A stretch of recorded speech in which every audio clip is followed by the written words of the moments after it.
And good afternoon. Thank you so much for being with us today.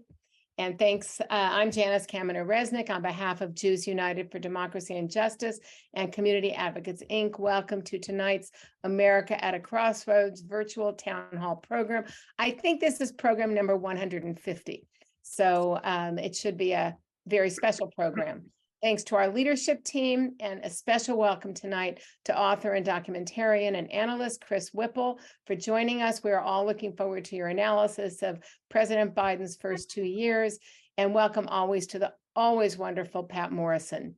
Next week on March 22nd, we will host Pulitzer Prize winning New York Times conservative columnist Bret Stephens. Bret's columns are always insightful, often controversial, but always interesting. He has addressed our audience each year, the first time being before COVID, when we used to present our speakers in an old-fashioned way, that is in person to an LA-only audience. So we're very happy to be able to share him more broadly now on his, I think it's his third or fourth time with us. Always to rave reviews, by the way, and he will be in conversation with Warren Olney. The following week, I just want to remind you all, it will be on a Tuesday, March 28th. Before our Passover break, we will be welcoming the brilliant Anne Applebaum, whose depth of understanding of geopolitics with an emphasis on Europe and the Russia-Ukraine war is unsurpassed. She will undoubtedly bring us up to date on all things war in Eastern Europe. I want to remind you that we have closed captioning. We can't control the sound, but you can use closed captioning, and you have to activate it on your end, but it is activated on our end. As always, thank you again for being with us. Of course, I want to introduce my colleague and friend, David Lehrer, who's going to make a couple of additional announcements. David? Thank you, Janice. And on behalf of Community Advocates, Inc., welcome to America at Crossroads, where we seek to bring you the very best thinkers and doers for an hour of thoughtful discussion. After the two programs that Janice just described, we'll take a 2-week break for the Passover holiday. The formal holiday will span 2 Wednesdays, very unusual, so we'll be dark on April 5th and April 12th. We'll resume on April 19th with a frequent guest, the former chairman of the Joint Chiefs of Staff, Mike Mullen, the man in charge of the United States Armed Forces during the raid that captured and killed Osama bin Laden, among many other of his accomplishments. Especially relevant to today's issues, Mullen was the commander of U.S. Naval Forces Europe and commander of all Allied Joint Forces in Europe, and he'll be in dialogue with Warren Olney. The following Wednesday, April 26th, will focus on artificial intelligence and its implications for the future, from social media to politics to foreign influence on our body politic. Our moderator tonight never disappoints.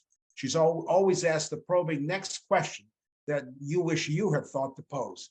Patt Morrison is a Pulitzer Prize-winning columnist for the Los Angeles Times, a best-selling author, and the recipient of 6 Emmys and 12 Golden Mics for her work on TV and radio. She can discuss politics, the arts, history, and sports with equal facility. She's one of a kind. Pat? David, thank you. And thank you to everyone watching and to everyone who makes this program possible. This is the first time I think that both host and guest have had Emmys. So welcome to Chris Whipple, the author and an Emmy-winning documentary filmmaker, contributor to the LA Times, the New York Times, the Washington Post, and Vanity Fair.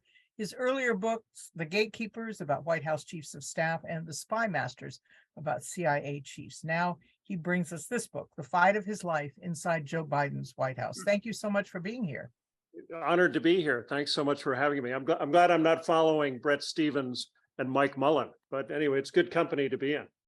It's very good company, and we'll look forward to hearing from them, as I'm sure our audience is looking forward to hearing from you.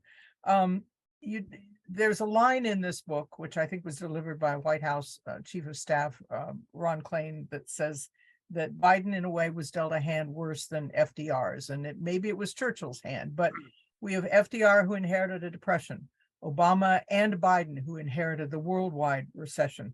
But Biden as president, who's been in the legislative branch for decades, who spent 8 years in the executive branch as vice president, and yet all that preparation when he came to power came to a Washington that was unrecognizable and almost unmanageable compared to what it's been for decades in this country.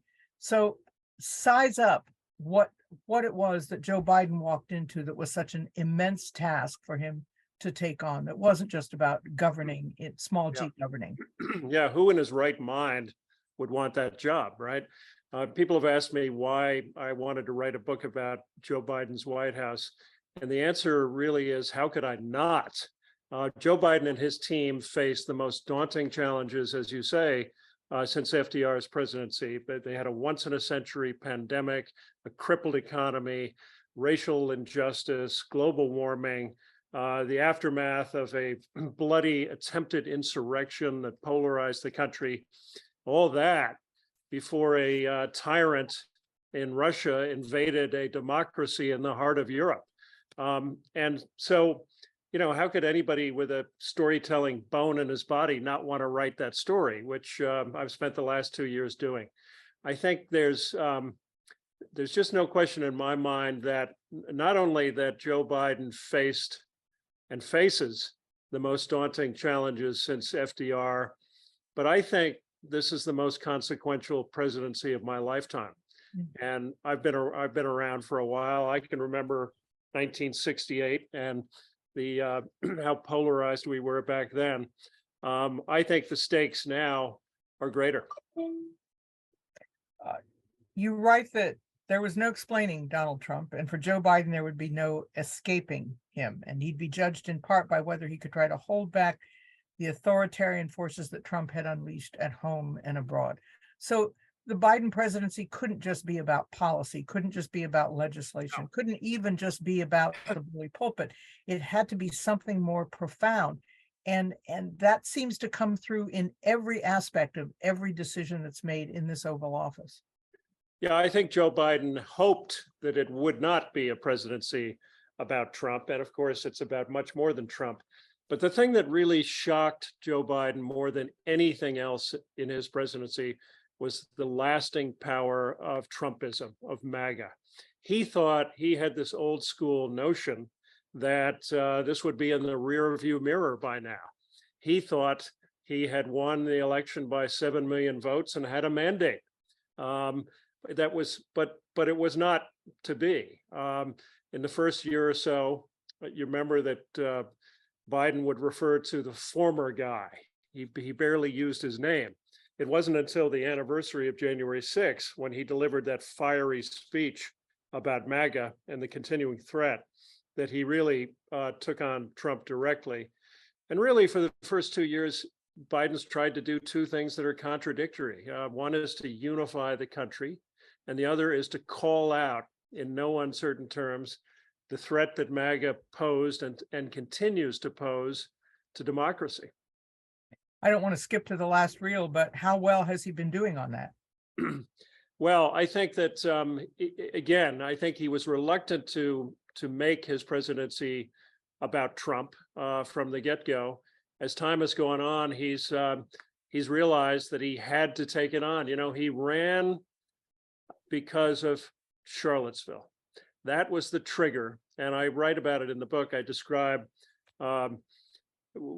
just how important that was to Joe Biden. His close advisor Mike Donilon wrote a piece with Biden in the Atlantic right after Charlottesville, and Donilon said, "Look, he felt that Charlottesville and Trump's reaction to it, when he said there were very fine people on both sides, opened a door that Biden felt he had to close, do whatever he could to close." You know, these were dark authoritarian forces on the march here in the U.S.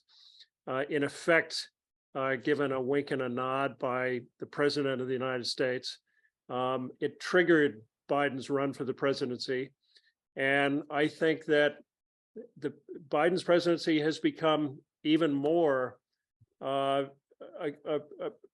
That's been one of the big defining tests of this presidency, is Biden's determination and ability to stand up to the forces of Trumpism. One of the early failures of the administration, and it was a complex one, was what happened in Afghanistan.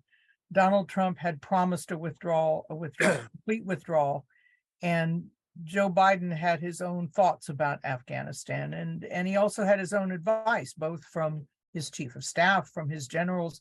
and eventually what looked like it would be a gradual pullout.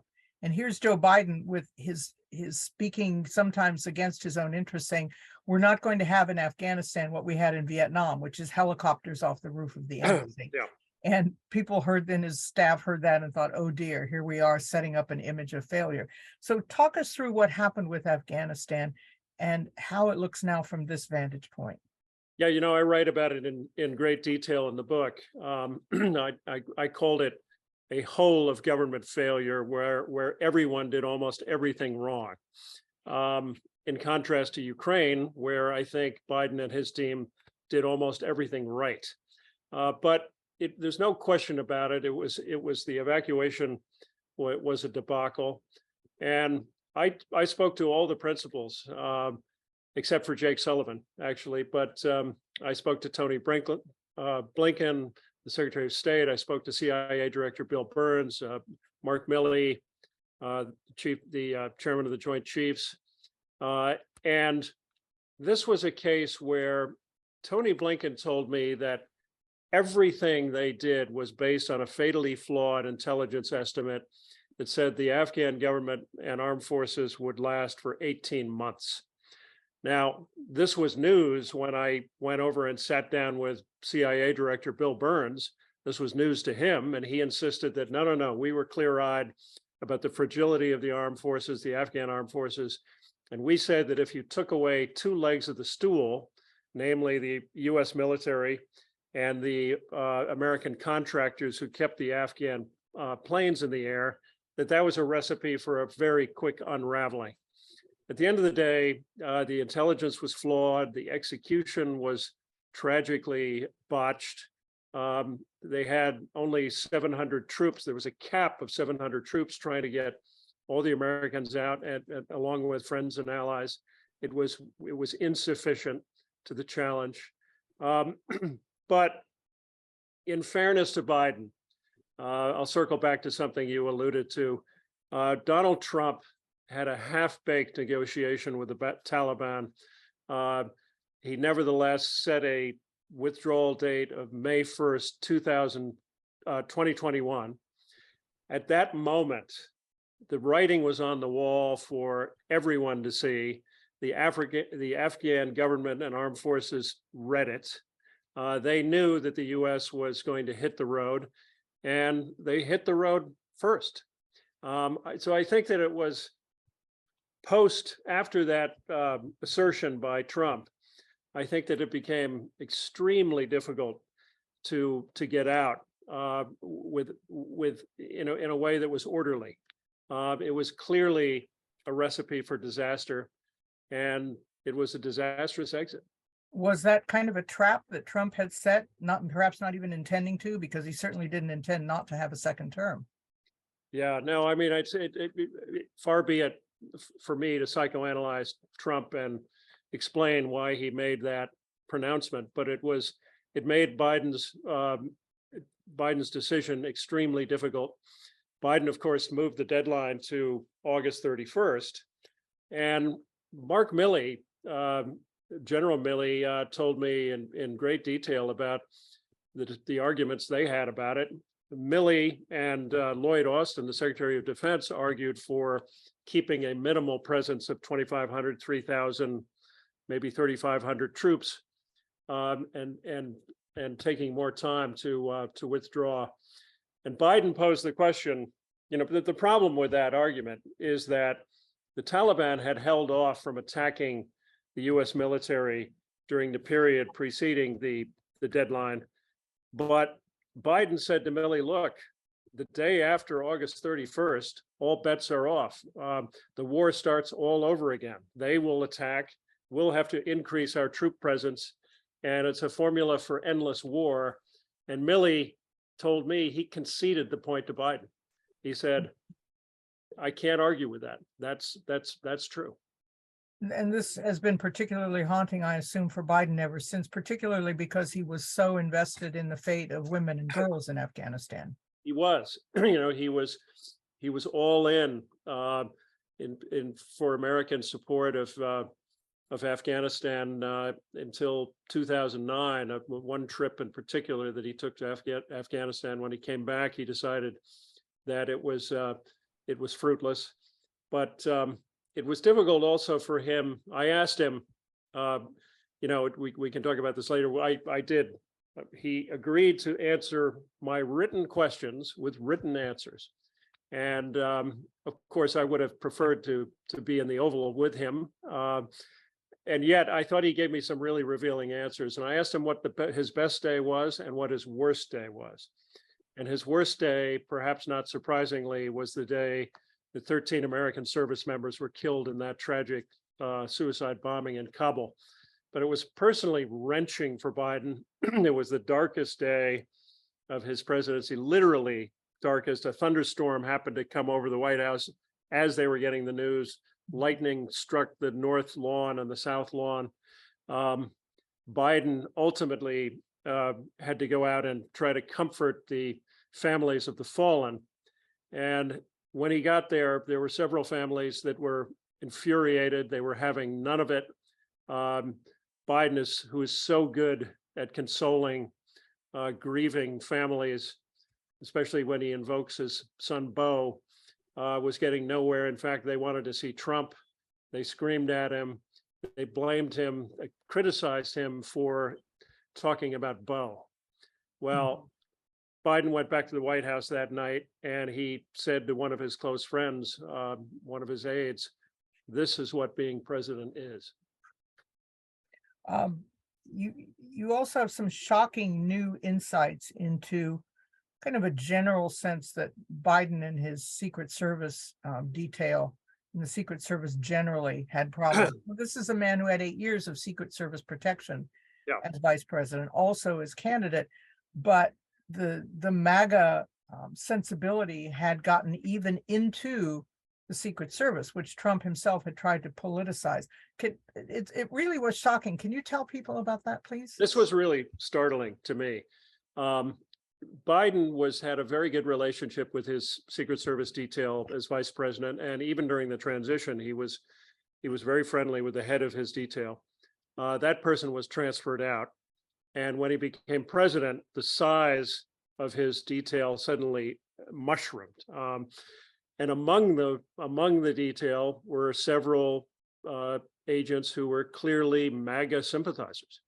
And Biden, it wasn't that Biden thought that they wouldn't protect him necessarily, but he did feel that he wasn't so sure that he could speak freely around them. And all you need to know for context here is that Donald Trump spent 4 years doing everything in his power to politicize the Secret Service. He took his most loyal agent, Tony Ornato, and promoted him to deputy White House chief for operations, a boldly political move, never done before. And then don't forget that on January 6th, Mike Pence was in the loading dock of the Capitol building, and he refused to get in the car with his Secret Service detail because God only knew where they might take him. That's how concerned Pence was about the politicization of the Secret Service. So I found it just kind of startling and unsettling that this was the case with Biden's detail. You see throughout your book the reach of the Trump and MAGA influence into areas where you wouldn't expect them. And Biden himself was surprised to see, for example, the resistance to masks, the resistance to vaccines, and was confounded by it and by the politicizing of it. Yeah, again, this was all part of what he found so shocking as president was the lasting power and just the he had a hard time wrapping his head around people who resisted vaccines. He just didn't get it, just couldn't understand. He would call Jeff Zients, his coronavirus response coordinator, who's now his White House chief of staff. He would call him in and say, "Jeff, what's going on? How do we deal with this?" It just seemed irrational to Biden, and of course, vaccine resistance was. So I think, and another thing that puzzled him was that I think they felt that Trump himself had taken credit for developing a vaccine. And so they were surprised when this became a red state versus blue state issue, particularly when Trump had bragged about how Trump had somehow created. Well, maybe if they named it the Trump vaccine, they might have had more success in getting it across. He spent more than 30 years in the Senate. Talk about how effective he was as president dealing with a Congress that for a time was a Democratic Congress. And then, of course, we've seen switches, but he was confounded as much by two Democratic senators in particular, when he should have had, arguably by the numbers, clear sailing his first couple of years. Yeah, he was for quite a period of time. You know, I see my book and the Biden presidency as a kind of political thriller in 3 acts. And the first act was this unbelievably fraught transition from Trump to Biden. And we can talk more about that if you like, because it's an incredible, previously untold story. The second act, though, was really the first year of Biden's presidency, which of course was dominated in part by the Afghan evacuation debacle and the steady slide in Biden's approval rating. But remember, there was a period of time when Biden just couldn't get anything done. I went to the White House and visited Ron Klain, the chief of staff, in late November 2021, which I think was really maybe the low point of the Biden presidency. Build Back Better, his most ambitious legislative agenda, and even the bipartisan infrastructure agreement were at this point twisting in the wind. Biden couldn't get either of them passed. He got on a plane, he flew to Europe on his way to the Glasgow climate conference with nothing to show. And I went and visited Klain that Saturday, was sitting in the patio outside his West Wing office, and just the two of us. And Klain said he was thinking about quitting. He was just 9 months into the job. He was thinking about quitting. The president himself had just said on camera that the fate of his presidency might depend on passing those two bills, Build Back Better and bipartisan infrastructure, and they were dead in the water as far as anybody knew.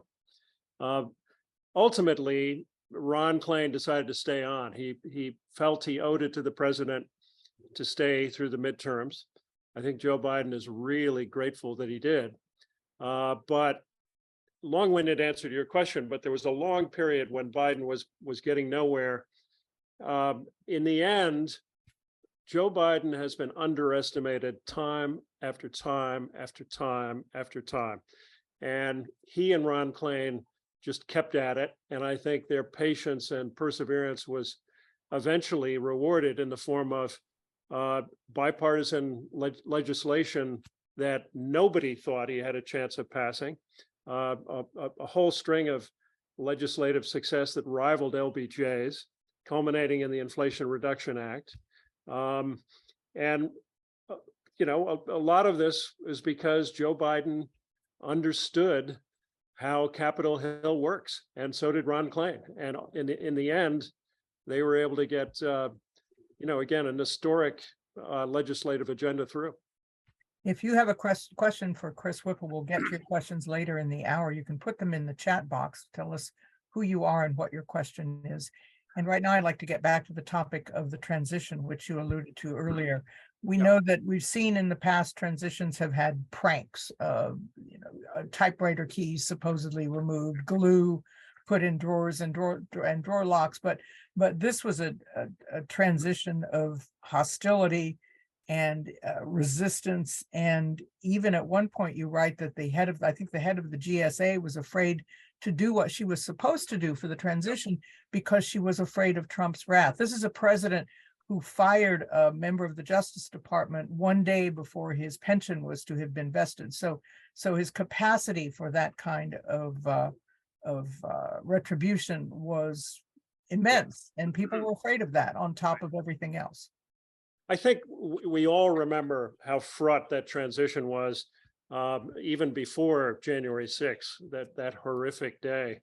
but Trump's utter refusal to concede the election, his again his claim that he had won the election, the refusal of the GSA administrator to certify the election long after it was clear that Biden had won. So I think we all remember that, but behind the scenes, it was even more dramatic. And what it really came down to was a handful of people within the Trump White House and a few outside in the GSA, among other places, who under Trump's nose and without his knowledge kept the wheels of the transition turning, even as Trump was trying to tear the whole place down and to deny a free and fair election. And there was one person in particular, a deputy White House chief for Trump named Chris Liddell. He was a Romney Republican, not really a Trump fan. He thought, excuse me, like a lot of other people in the White House, he thought the office would change the man. He was deluded in that belief, of course, but he was there, and he was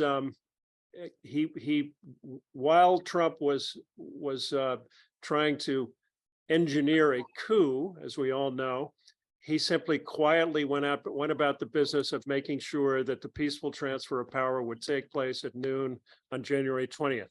Remarkably and almost incredibly, inexplicably, Mark Meadows, who was up to his eyeballs in trying to engineer the coup, basically gave Chris Liddell, his deputy, a wink and a nod and just said, "Okay, do it, but just don't let the boss catch you."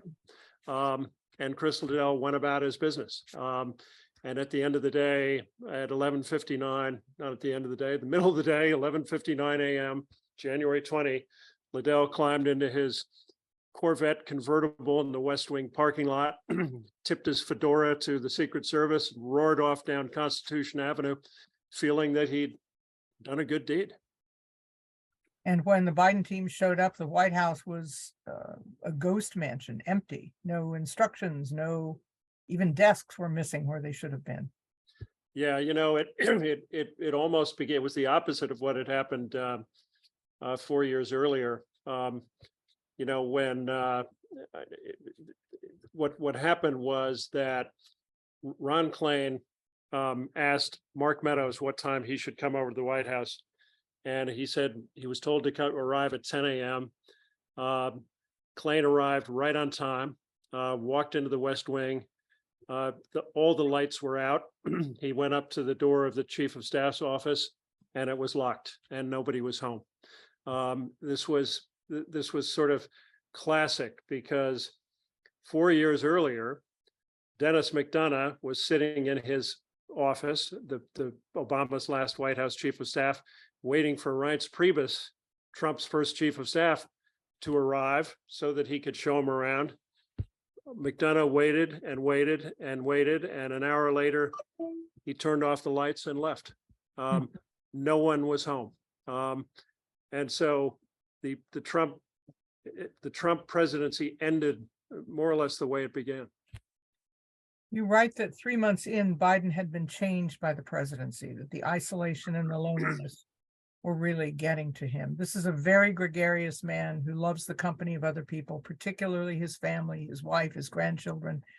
And now, how do you see that, the effect of that on him, or has he bounced back from that sense of isolation? Oh, this was, even before the Putin's invasion of Ukraine.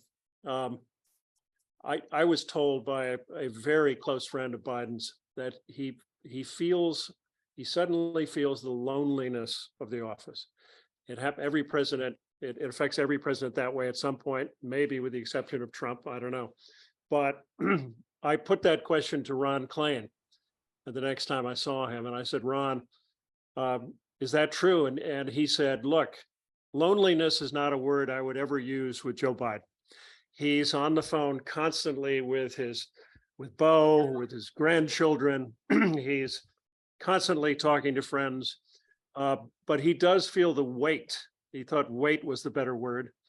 He understood for the first time, and this again was before Ukraine, that he wasn't recommending earth-shaking decisions. He was making them and having them executed, and that's a weight that he clearly felt, and all the more so, of course, now with Ukraine. Excuse me. I think that the thing that really keeps Joe Biden up at night is the prospect or possibility of nuclear war with Russia. I don't think it's ever very far from his mind.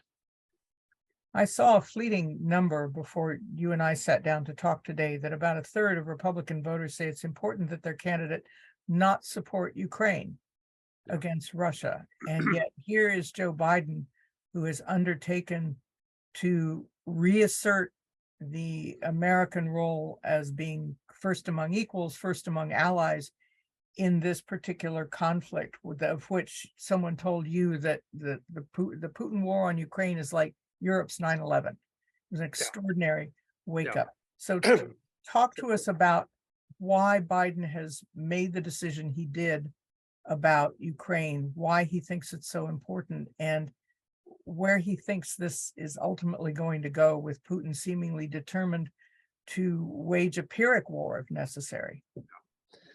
Well, I said before that this is a political thriller in 3 acts, and Act 3, I think, began on February 24th, 2021, 2022, when Putin invaded Ukraine. Joe Biden, in my view, rose to that moment in a way that almost no one else I can think of could have. You know, he'd spent his whole life preparing for a crisis like this. Senate Foreign Relations Committee, in Congress, he'd taken the measure of the Kremlin's leaders for decades. He was clear-eyed about Putin in a way that none of his predecessors were. Joe Biden never looked into Putin's eyes and saw his soul. Joe Biden understood that the only thing Putin respects is force. And I think that, a lot of people have said, and Bill Burns, the CIA director, told me that conquering Ukraine for Putin may well be existential. That he's intent on trying to reestablish the Russian Empire. Ukraine is the first step toward that. And I think that while he may not have said it in so many words, I think that for Joe Biden, stopping Putin is existential. I think he believes the stakes are that great because, again, Putin is someone who respects nothing but force. He invaded Georgia, he invaded Crimea.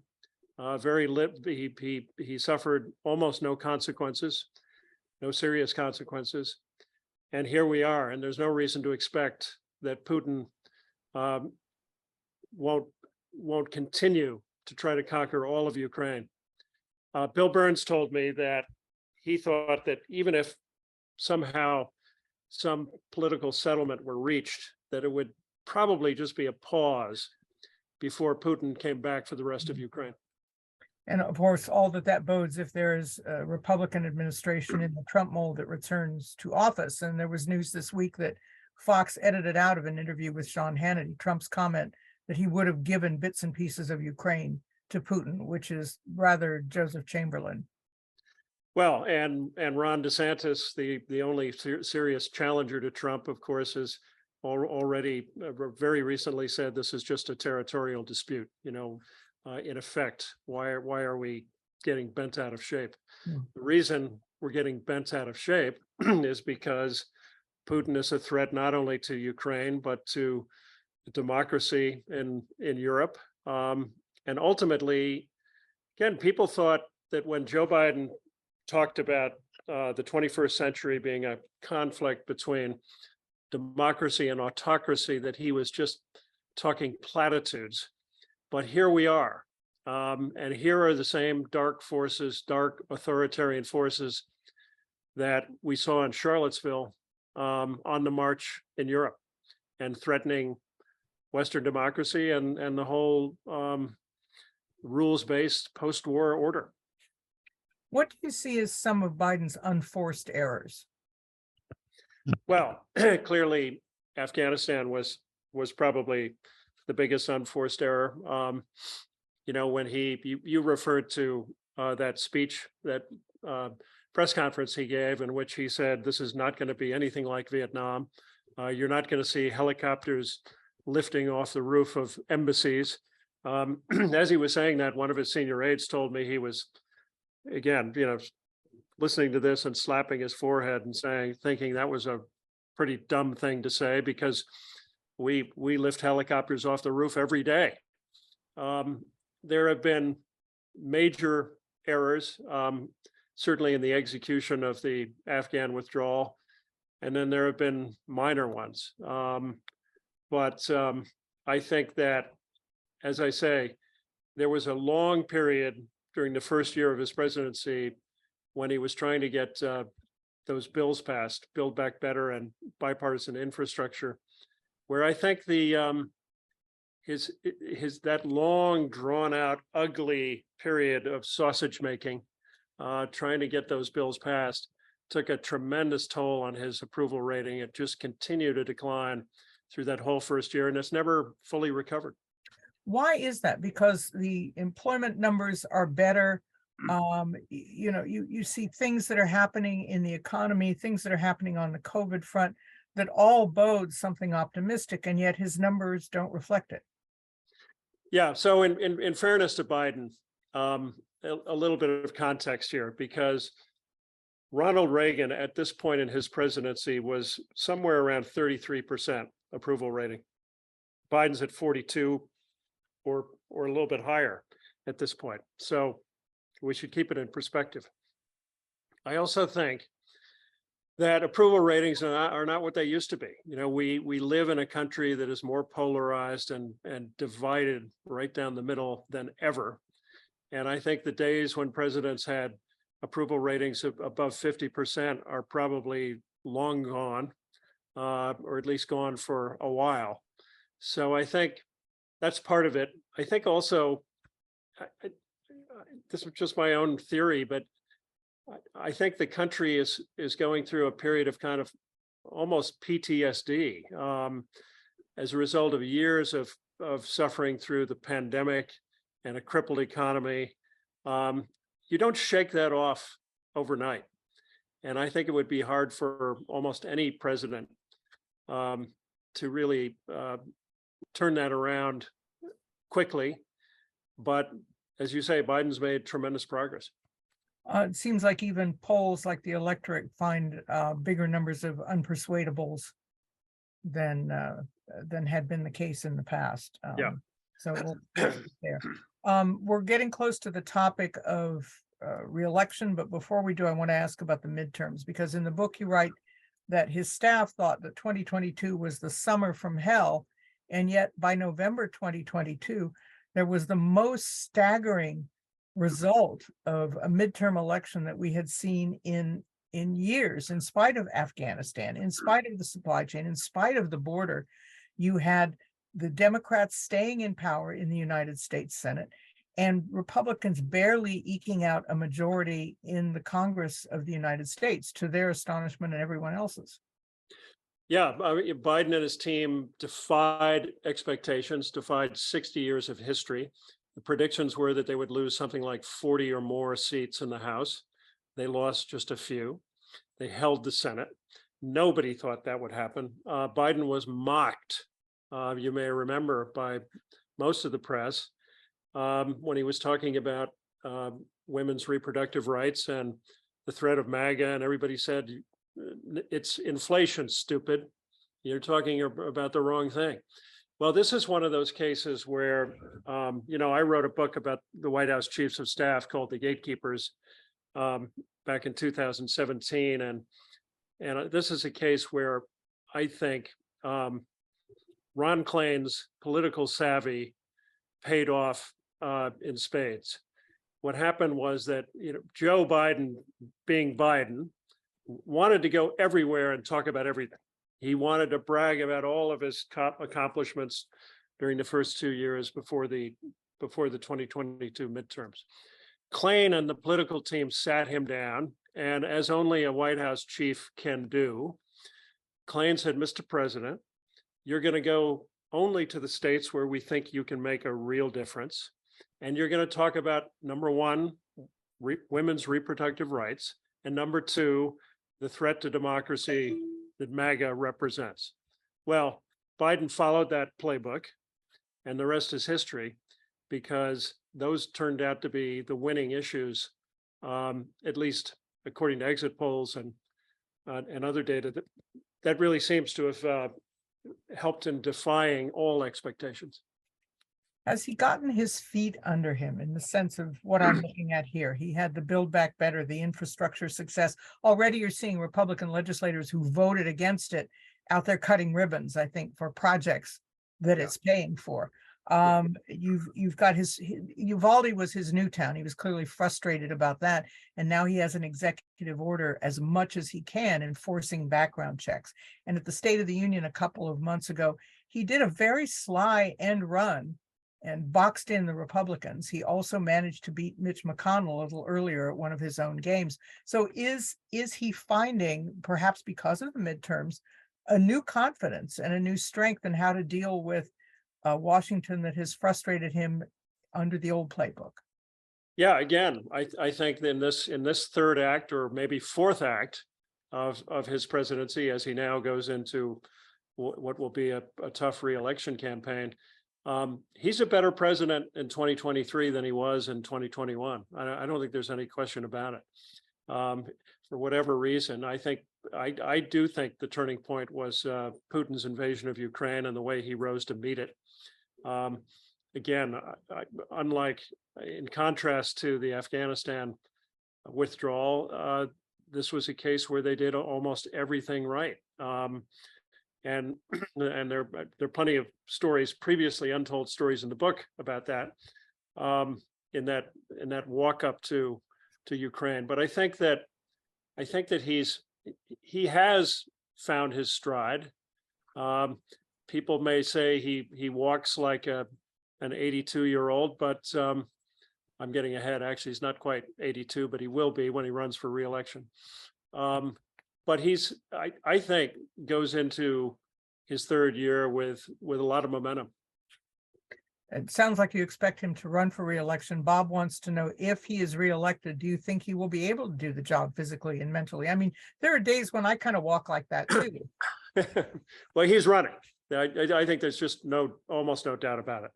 The only person who could dissuade him, I think, is his most influential advisor, Dr. Jill Biden. And there's no sign that she isn't all for it. I think she is. So the issue of Biden's age is obviously legitimate. He'll be 82, running for re-election, and 86 at the end of a second term, if he makes it through a second term. And I have spent 2 years talking to almost all of Biden's inner circle, and I think I've been around long enough to know when I'm being spun. And I never detected any sense among them that he wasn't up to the job. Certainly cognitively, he seems to be just fine. He may, fumble and search for words that used to be on the tip of his tongue, but I think that's attributable as much to his problem of his stuttering problems when he was younger. So, it's interesting because Andy Card, who was George W. Bush's first chief of staff, said to me that he thought there should be a constitutional amendment prohibiting anyone from running for president at age 75 or older. Andy said, "I'm 75 and I'm not as sharp as I used to be." To which Jack Watson, Jimmy Carter's final chief of staff, who's a brilliant guy, counters that aging is such an individual thing. I mean, we all know people, 60-year-olds, who are elderly, and we know people in their 80s who are energetic and curious and functioning just fine. How many Supreme Court justices were firing on every cylinder well into their 80s? Pablo Picasso had his most productive period before he died at 91. Warren Buffett seems to be doing fine at 95. So Jack Watson's attitude is let the voters decide. Now, it probably won't be an issue if he's running against Trump. And I think the Biden White House thinks it's going to be Trump, by the way. It could be more of an issue if he's running against DeSantis, who is what, mid 40 something. It's legitimate, but I think there's no sign that Biden isn't up to it, at least right now. A couple of questions, one from Marion and one from Paul about Kamala Harris. You spend some time in the book on the relationship between the two of them, and why her poll numbers look so bad is one question that Paul wanted to know. And Marion asks whether she is an asset or a liability to the Biden ticket. You know, in fairness to Kamala Harris, and I'm tough on her in the book, but in fairness to Kamala Harris, I would often ask Ron Klain, you know, what do you think? How's she doing? And Klain, who was Joe Biden's chief of staff when he was vice president, said, you know what, Chris, it's just a shitty job. Being vice president is just a really difficult, thankless job. Was it John Nance Garner who said it was worth a bucket of warm spit, except he didn't say spit? Yes, exactly. So there's that. But having said that, well, let me talk about the relationship, because I think the relationship between Biden and Kamala Harris is complicated and also fascinating, because it's clear they had a real bond in the beginning and maybe still do. Joe Biden used to want her in every meeting he had, not just the president's daily brief in the morning, which a VP would traditionally attend, but every meeting. He would ask where she was when she wasn't there. He appreciated her input. He gave her important national security responsibilities. And he gave her a pretty tough portfolio, obviously. Things got a little bit more complicated and dicier when she started coming under fire for her perceived inability to handle the Northern Triangle portfolio, that awkward trip to Guatemala she made when she fumbled a question from Lester Holt. And then it got back to Biden that not only were her allies complaining that she'd been given a much too difficult portfolio, but the second gentleman, Doug Emhoff, was going around complaining to people about that. And this got back to Biden, and this didn't sit well. So at one point, he said to one of his close friends who asked him, how's she doing? Biden said, well, a work in progress, rolling his eyes. So it's complicated, but Kamala Harris isn't going anywhere. It would be politically impossible to replace her at this stage. The last time that happened was when Jerry Ford dumped Nelson Rockefeller, and before that it was FDR and Henry Wallace. It's not going to happen. She's there for the long haul. And, you know, it's a mystery to me why she isn't. When I ask people about her, I almost always get the reply, where is she? You know, why is she not more visible? Why isn't she more outspoken? And I can tell you that that's not because the White House is muzzling her. In fact, the White House has encouraged her to be more visible and more vocal. And for whatever reason, she's just been reticent. There was a rumor that they were considering offering her the Supreme Court seat that went to Justice Jackson in order to open up the spot on the ticket. Is there anything to that? I don't think so. I heard it as well, and I don't think there was anything to it.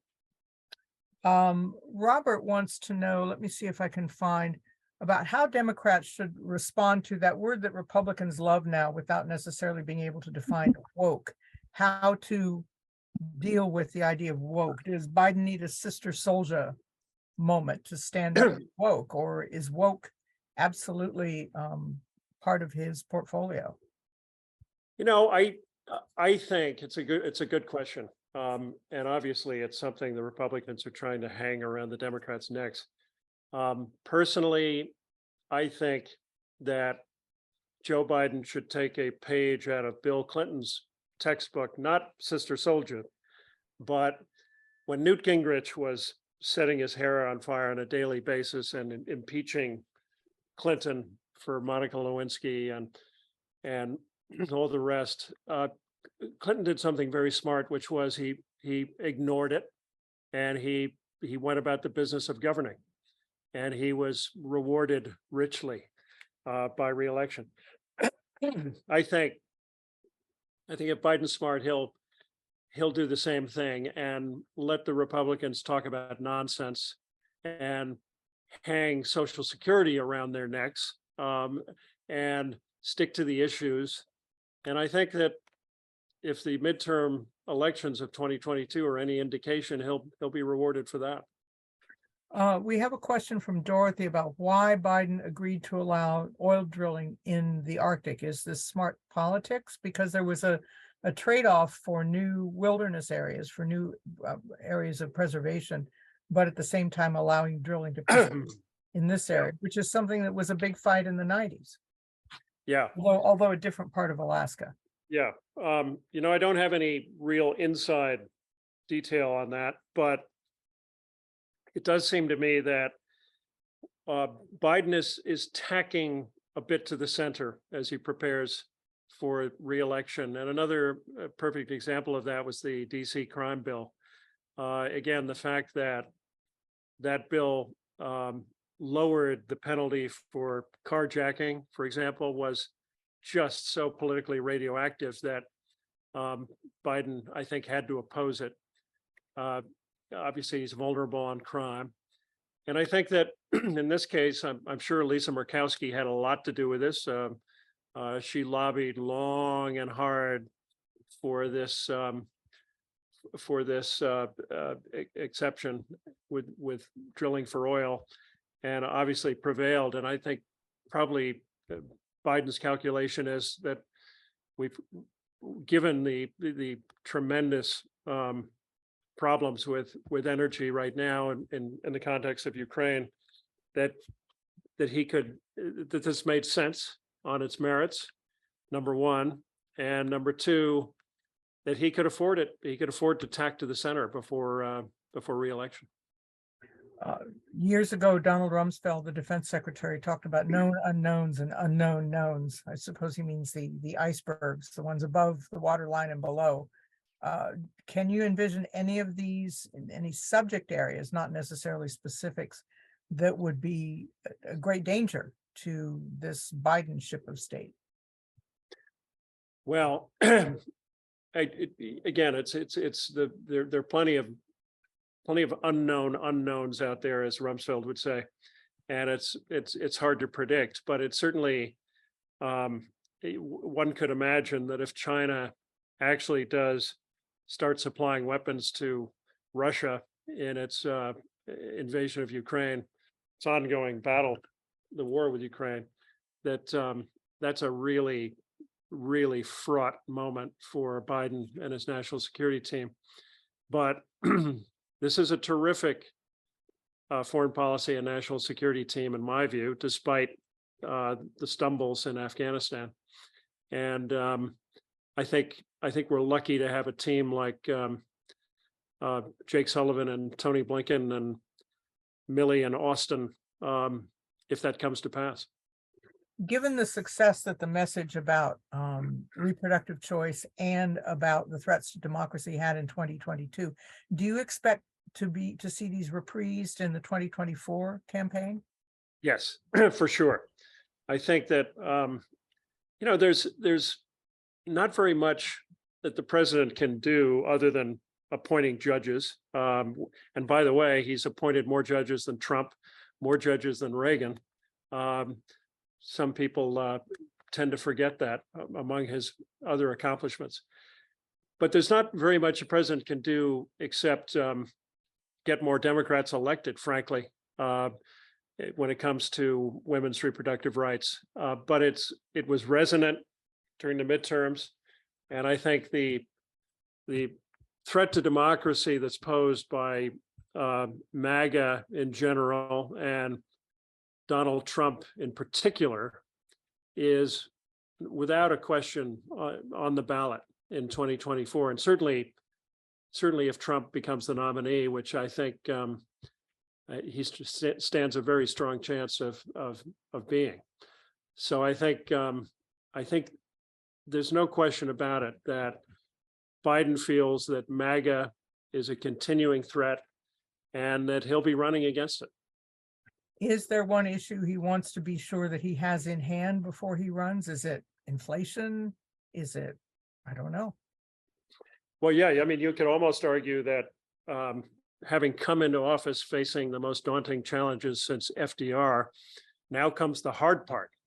The next 2 years, he's got to try to implement all that legislation that he succeeded in passing, because none of it matters until the rubber hits the road.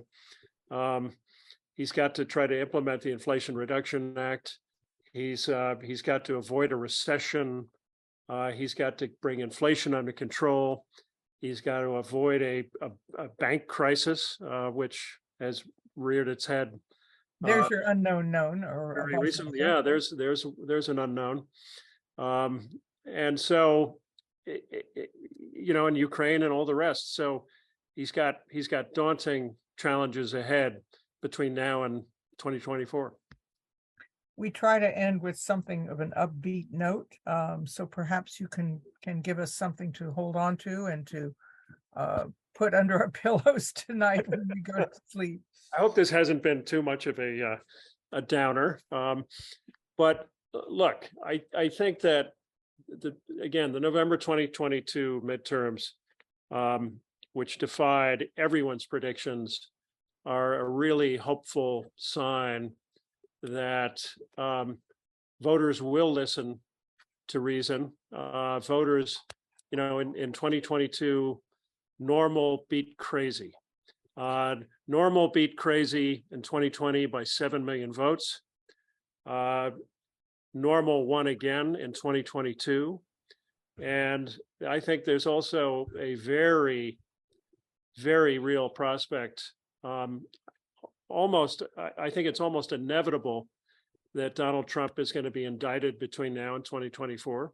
That's going to be a really interesting test, needless to say, of Biden's ability to unify the country, but it'll be a good thing for democracy, in my view.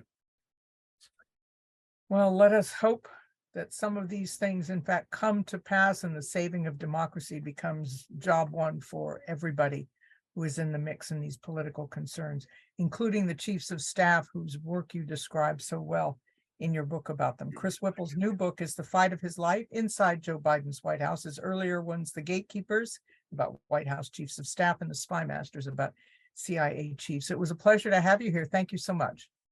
My honor. Thanks so much for having me. Next week, Warren Olney will be talking to Bret Stephens, the Pulitzer Prize winning columnist at the New York Times. I hope you'll be here for that as well. I'm Patt Morrison. Thank you for joining us this evening.